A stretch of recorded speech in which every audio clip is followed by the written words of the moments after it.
Introdução ao Estudo do Direito é a matéria que dá a grande base para que você possa depois se aprofundar nesse grande oceano chamado direito. Geralmente o aluno que não entende muito bem essa disciplina acaba tendo dificuldade com o restante do curso. E é por isso que eu, Cíntia Brunelli, estou muito feliz por estar aqui nessa aula em que eu vou dar um passo a passo fácil de entender para você compreender a base do direito de um jeito bem simples e objetivo. Se você quer aprender o direito, você deve acompanhar esse vídeo até o final porque ele é uma super aula. Eu vou te falar os pontos mais importantes de introdução ao estudo do direito e se você está na faculdade, não esquece de mandar esse vídeo no grupo do WhatsApp da sua turma, porque eu tenho certeza que essa aula vai ajudar também os seus colegas. E se você está aqui porque você quer aprender o direito de verdade, eu quero sentir essa energia, então escreve nos comentários, eu amo direito. Vou abrir a aula de hoje dizendo que o direito precisa de conflito para existir. Um grande jurista italiano chamado Calamandrei tem um pensamento que é mais ou menos assim. Ele diz que o direito, enquanto não está sendo contrariado, é tão imperceptível quanto o ar que nós respiramos. E que o direito é como a nossa saúde, cujo valor nós só percebemos quando a perdemos.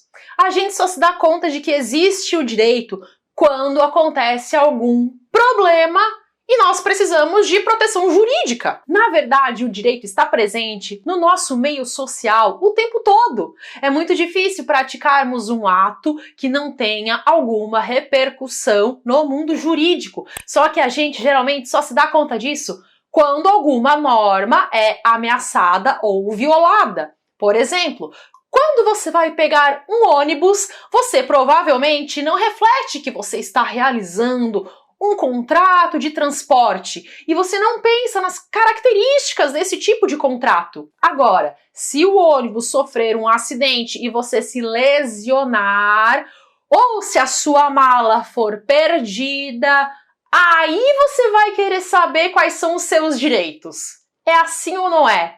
Podemos dizer que o direito só entra em campo quando houver alguma relação potencialmente conflituosa.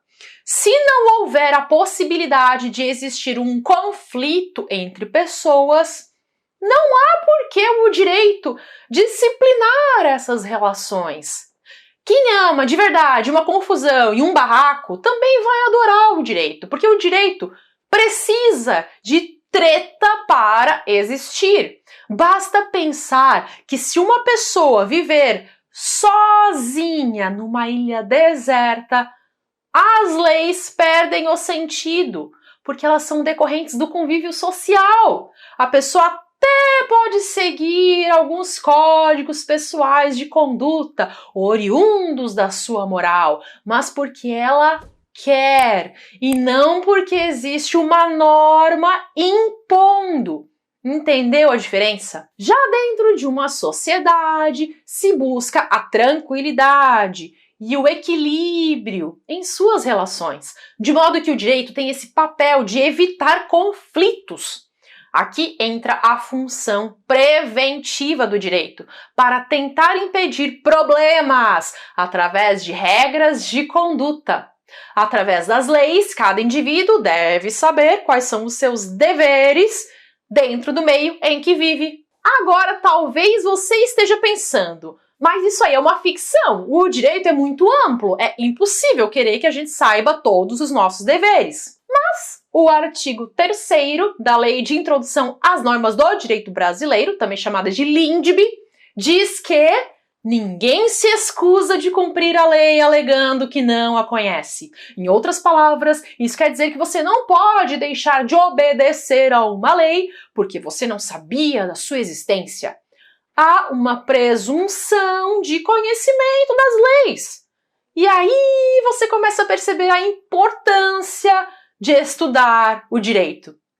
E se as pessoas tiverem uma desavença e houver um conflito, aí entra a função compositiva do direito para buscar uma solução. Atualmente, a solução do conflito pode vir de uma composição voluntária ou uma composição jurídica. A composição voluntária é aquela que surge do acordo entre as próprias partes. Elas mesmas resolvem o problema. Atualmente tem se estimulado muito a composição voluntária para aliviar a sobrecarga do Poder Judiciário. Exemplo disso é a conciliação, que é quando uma pessoa tenta auxiliar as partes a encontrarem uma solução. A composição voluntária é o acordo entre as partes. Então, na conciliação, o conciliador só faz um meio de campo, auxiliando o diálogo, para que as próprias partes possam discutir o problema e chegar em um consenso. O conciliador não decide no lugar das partes. Já a composição jurídica acontece quando há uma pessoa, no caso um juiz, que decide como aquela situação conflituosa será resolvida. A composição jurídica deve obedecer a vários critérios. Em primeiro lugar, existe o critério da anterioridade, que significa que o juiz deve utilizar regras que tenham sido criadas antes do conflito. Pense bem, o juiz não pode utilizar regras que ainda não existiam quando aquele problema aconteceu. Vou dar um exemplo esdrúxulo só para você entender. Vamos supor que amanhã se torne crime usar pochete. Quem usou pochete ontem pode ser punido? Não, porque ontem não era proibido usar pochete. Ok, e será que existem exceções? Será que existem situações em que o juiz pode aplicar regras que ainda não existiam na época do fato? Sim, no direito tem exceção para quase tudo. Um exemplo de exceção é quando um fato deixa de ser considerado crime. Imagine que hoje é crime usar pochete e o João foi condenado por causa disso. Se depois esse fato deixar de ser crime, a nova regra vai retroagir, ou seja, vai voltar para trás para se aplicar ao João. Outro critério que deve ser observado pelo juiz quando vai tomar uma decisão é o da universalidade. Universalidade quer dizer que a regra deve ser universal, ou seja, ela deve ser aplicada a todos os casos dentro do mesmo tipo. Além disso, a norma também deve ser abstrata, porque ela não se refere a casos concretos, e sim a uma hipótese. Pense no seguinte, quando o Código Penal diz que homicídio é crime, ele não está dizendo que é crime o José matar o Pedro. Não, ele diz que é crime matar alguém de uma forma abstrata. Outra característica das normas é que elas são obrigatórias. Você não pode escolher se você vai obedecer à lei ou não. Existe um caráter de coercibilidade, de coerção dentro do direito. Se não, se cada um pudesse optar entre quais leis seguir, elas seriam inócuas. Essa é a maior diferença entre o direito e a moral. Porque a moral é uma conduta espontânea, enquanto o direito é uma conduta obrigatória. E o que traz esse caráter de coerção ao direito é que ele pode fixar sanções, ou seja, punições, para quem não cumprir a norma. Aqui eu devo fazer uma observação muito importante. O direito não é uma ciência exata. O fato de as normas serem universais, abstratas e obrigatórias não quer dizer necessariamente que a solução encontrada vai ser idêntica para todo mundo. Eu vou dar mais um exemplo do Código Penal para você entender melhor.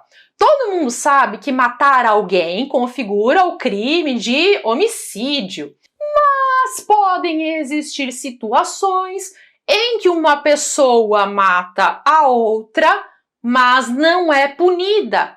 Imagine que uma mãe que ama o seu filho está dormindo à noite com ele na mesma cama, abraçada, e sem querer ela sufoca ele dormindo. Ela não queria ter feito isso e ela fica totalmente desesperada por ter matado o seu próprio filho. Aí eu te pergunto, você acha que é preciso punir essa mãe? Pensando em casos como esse, existe a previsão do perdão judicial, que é uma causa de extinção da punibilidade. Na hipótese de homicídio culposo, que é quando não há intenção de matar, o juiz pode deixar de aplicar a pena se as consequências da infração atingirem o próprio agente de forma tão grave que a sanção penal se torne desnecessária. É claro que cada caso deve ser analisado, mas é possível sim que a mãe dessa situação que eu narrei não seja punida. Agora eu vou fazer uma pergunta. O que é direito? Afinal, qual é o significado do direito? Essa definição parece simples, mas não é tão óbvia assim. A verdade é que o direito pode ter muitas definições e significados. Eu vou trazer aquilo que eu considero o mais importante para que você possa desenvolver esse raciocínio. Eu vou começar por essa frase. O direito é um conjunto de normas de conduta social imposto coercitivamente pelo Estado para a realização da segurança segundo os critérios de justiça. Nessa pequena frase, ou nem tão pequena assim, nós temos diversas informações que você precisa compreender. Eu vou explicar essas informações uma a uma. A primeira parte é essa. Conjunto de normas de conduta social. Aqui nós encontramos dois elementos importantes, que são normas e conduta social. As normas definem quais são os procedimentos que devem ser adotados. Quais são os comportamentos permitidos em sociedade? Quais são os limites da liberdade? As normas impõem proibições e traçam uma linha que divide o lícito e o ilícito. Elas também impõem obrigações dentro da vida em sociedade. Também há normas para estruturar o Estado e organizar a relação entre as pessoas e os órgãos públicos. A segunda informação importante é que o direito é imposto coercitivamente pelo Estado. Existe um poder de coerção do Estado sobre as pessoas. O indivíduo deve ajustar a sua conduta ao que é determinado pelo poder público. Para poder controlar a vida jurídica do país, o Estado se subdivide em 3 poderes: legislativo, executivo e judiciário, e cada poder deve cumprir determinadas funções. Podemos observar que apenas as normas jurídicas requerem a participação do Estado, mas eu devo dizer também que o Estado não é o único que cria fontes do direito. A própria sociedade pode criar normas, como é o caso dos costumes. Outra informação relevante sobre o direito é que ele visa a realização da segurança segundo os critérios de justiça. Isso quer dizer que o direito é um instrumento em função do bem-estar da sociedade. O seu objetivo final é a justiça. Para existir justiça, é necessário que haja segurança jurídica. Isso significa que deve haver normas que organizem a sociedade, tragam ordem jurídica e garantam o respeito aos direitos dos cidadãos. Ainda falando sobre justiça, é possível mencionar a frase do jurista romano Ulpiano, quando disse que a justiça é a constante e permanente vontade de dar a cada um o seu direito. Existem muitos outros significados do direito, mas eu acredito que esses são os mais relevantes para que você possa compreender o seu alcance. Eu falo muito sobre isso no Primeiros Passos no Direito, que é o curso em que eu ensino os fundamentos do direito. Para saber mais sobre o curso Primeiros Passos no Direito, o link está na descrição do vídeo. Quando você está começando a estudar o direito, pode parecer difícil entender o que as leis querem dizer. E aí fica a pergunta: por que as leis são feitas de um jeito que parece tão duro? Por que elas não são escritas em forma de um texto mais explicadinho? Depois de ter entrado na faculdade, eu entendi o motivo. E agora eu estou aqui então para te explicar as razões pelas quais isso acontece. O primeiro motivo é porque cada artigo deve ser muito bem estruturado e para isso ele deve ser escrito da forma mais clara, objetiva e impessoal possível. Ele não pode ter duplos sentidos ou contradições. Para isso, ele deve ser bem direto e conciso. E é por esse motivo que muitas vezes se torna tão difícil ler uma lei quando você não está acostumado, porque é um texto seco. Mas ele é escrito dessa forma justamente para que seja bastante direto. Afinal, uma lei vai ter muitas coisas a dizer. Então, o ideal é que ela seja extremamente clara. E uma das formas de se conseguir isso é fazendo frases que sejam concisas. E acredite, depois de um tempo lendo as leis, você se acostuma e passa a achar esse jeito de escrever algo super normal. No começo é comum a gente olhar para aqueles termos jurídicos e ficar parecendo um ovo de tão chocado, porque no dia a dia nós não estamos habituados a esse linguajar. É uma linguagem técnica. Outro motivo pelo qual as leis são tão difíceis de entender é porque cada artigo deve ser muito bem estruturado para que ele não fique se repetindo ou mesmo fazendo floreios desnecessários. Cada artigo deve tratar apenas de um assunto e ele não pode ser uma mistureba de coisas, senão corre o risco de se tornar confuso. Há um ditado jurídico que diz que a lei não contém palavras inúteis, porque cada frase é meticulosamente pensada. Então, quando você se deparar com um artigo que pareça um pleonasmo, pare e dê uma pesquisada a respeito, porque talvez ele tenha um significado mais profundo do que você imagina, porque a lei não contém palavras inúteis. Abre parêntese. Para aqueles que não se lembram mais das aulas do ensino médio e não sabem o que é pleonasmo, pleonasmo é subir para cima, descer para baixo, entrar para dentro, hemorragia de sangue, estudante estressado. Tudo isso é pleonasmo. Eu estou aqui para ressuscitar essa adorável figura de linguagem dos confins empoeirados do cemitério da sua memória. Ok, seguindo adiante na aula, agora eu vou explicar as principais diferenças entre o direito público e o direito privado. Eu vou começar falando sobre o direito público. O direito público está relacionado ao Estado e à coletividade. Ele rege relações em que o Estado é parte ou tem grande interesse. Observa-se uma relação vertical, de cima para baixo, pois o Estado está em cima. Quando eu digo aqui Estado, eu me refiro ao poder público como um todo. A relação entre o Estado e um particular não é de igual para igual. Além disso, em uma relação regida pelo direito público, a liberdade para praticar atos é bem menor, pois ela se rege pela legalidade estrita. Isso significa que as pessoas envolvidas só podem fazer aquilo que esteja previsto ou autorizado em lei. Em uma relação de direito público, você só está autorizado a praticar um ato se existir uma lei te dando permissão para isso. As leis dentro do direito público são imperativas, ou seja, são obrigatórias. Não existe opção de escolha. Você precisa respeitar as leis e, se não fizer isso, irá sofrer consequências. Exemplo de direito público é o direito penal. O Estado impõe as condutas que os indivíduos devem ter e, se cometerem crime, serão processados e punidos. No direito público, não há muita margem de liberdade de escolha ou liberdade de agir. Não cabe a você decidir se você vai respeitar as leis penais.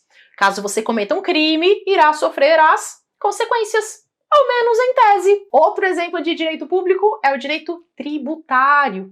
Se a lei diz que você deve pagar um imposto, você não pode decidir se você vai pagar ou não. Mas, Cíntia, eu acho que imposto é roubo. Tu podes achar o que tu quiseres, ser abençoado, mas se tu não recolheres os teus impostos, o leão irá te abocanhar. Como outros exemplos de ramos do direito público, podemos mencionar o direito constitucional, administrativo, processual e eleitoral. Ok, agora vamos para o direito privado. O direito privado se trata de uma relação de indivíduo com indivíduo, de forma particular, quando não há um interesse predominante do Estado. Também pode ser uma relação entre uma pessoa física e uma pessoa jurídica, ou entre duas pessoas jurídicas, desde que seja direito privado, ou seja, sem relação direta com o Estado. Considera-se uma relação horizontal, com igualdade entre as partes. No direito privado, nós temos uma liberdade bem mais ampla. É possível fazer tudo, desde que não esteja proibido por lei. No direito privado, há uma margem de liberdade maior, que nós chamamos de autonomia da vontade. O direito privado produz leis mais abertas à autonomia da vontade dos indivíduos. Um exemplo de direito privado é o direito contratual.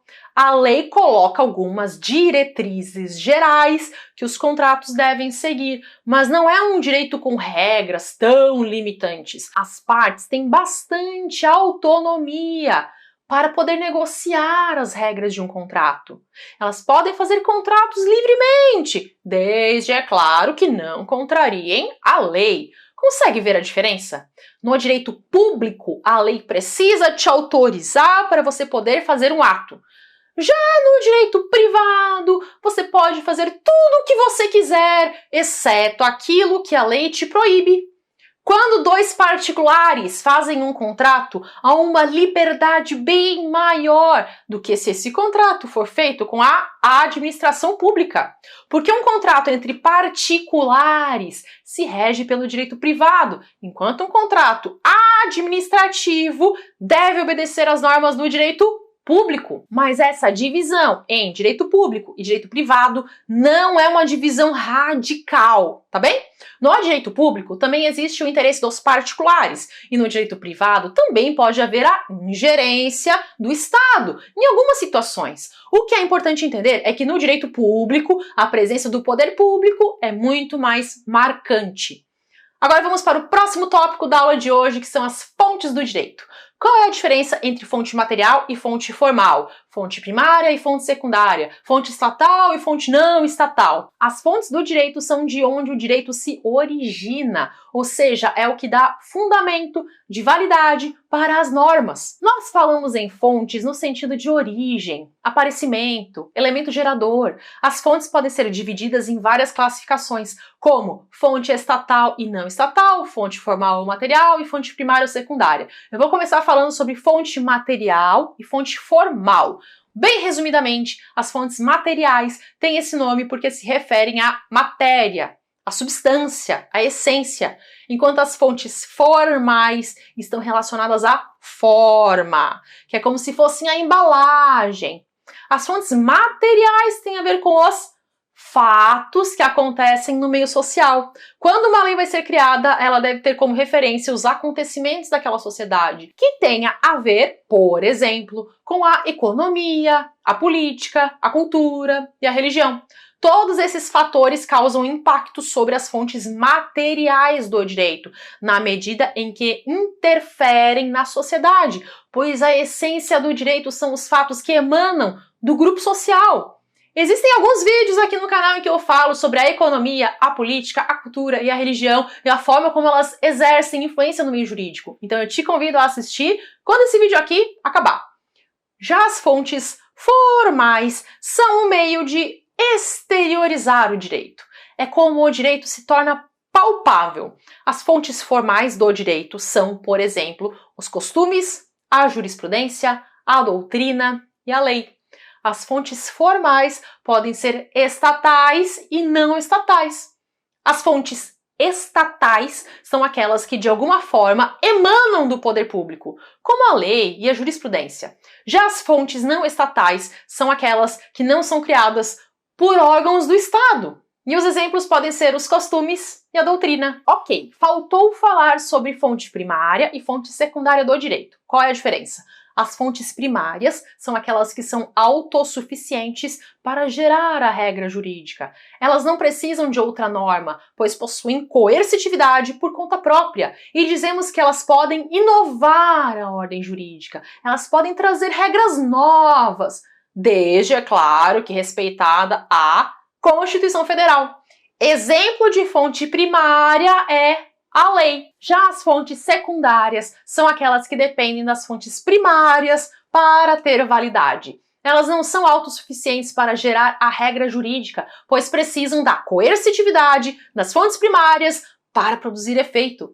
As fontes secundárias não inovam a ordem jurídica, elas não modificam o ordenamento jurídico, e sim apenas dão execução às normas que sejam fontes primárias. Aí talvez você me pergunte, mas então para que servem as fontes secundárias? A função de uma fonte secundária é a de regular, é a de trazer um complemento às regras trazidas pelas fontes primárias. Em geral, a fonte secundária serve para dar fiel execução à lei, definindo os procedimentos necessários para que a lei possa ser cumprida. Exemplos de fontes secundárias são regulamentos, resoluções e portarias. Eu me sinto profundamente feliz por perceber que existem pessoas como você que se interessam em evolução e querem aprender o direito. Quando você efetivamente compreender o direito, você vai sentir os seus horizontes expandidos. E eu não vou te dizer que é ótimo ter o poder desse conhecimento, porque eu acredito que se você está aqui assistindo esse vídeo é porque você já sabe. Você já conseguiu perceber como é importante entender os aspectos mais básicos sobre o direito, antes de querer se aprofundar. Sem esse tipo de atitude, você não vai ter condições de entender o direito, porque o fato é que tudo começa na base. E no meu curso Primeiros Passos no Direito, eu te ensino a base, os fundamentos, o que há de mais essencial no direito. O link está na descrição desse vídeo. O valor está com preço promocional e pode ser parcelado em até 12 vezes.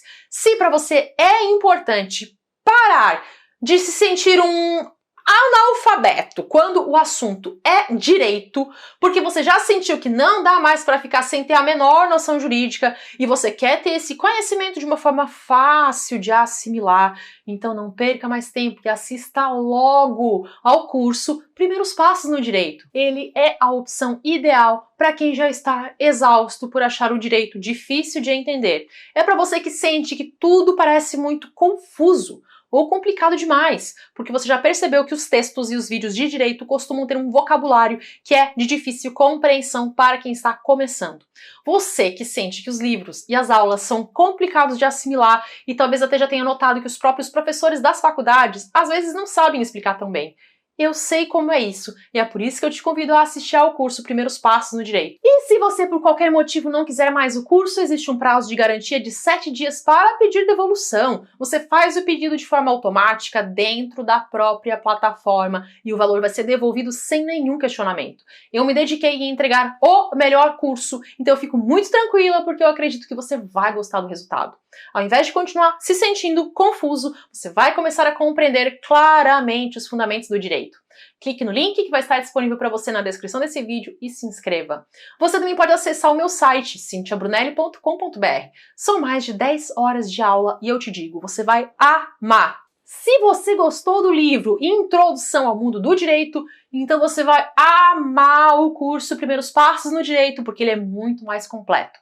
E se você estiver com dúvidas se deve ou não entrar no curso nesse momento, saiba que também não tem problema nenhum. O Primeiros Passos no Direito é um material aprofundado, é um curso aprofundado para aqueles que estão prontos para dar um passo além.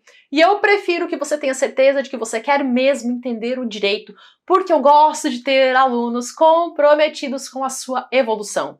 A compreensão do universo jurídico está te esperando e você é capaz, está ao seu alcance. Desejo bons estudos para você realizar todos os seus sonhos. Até!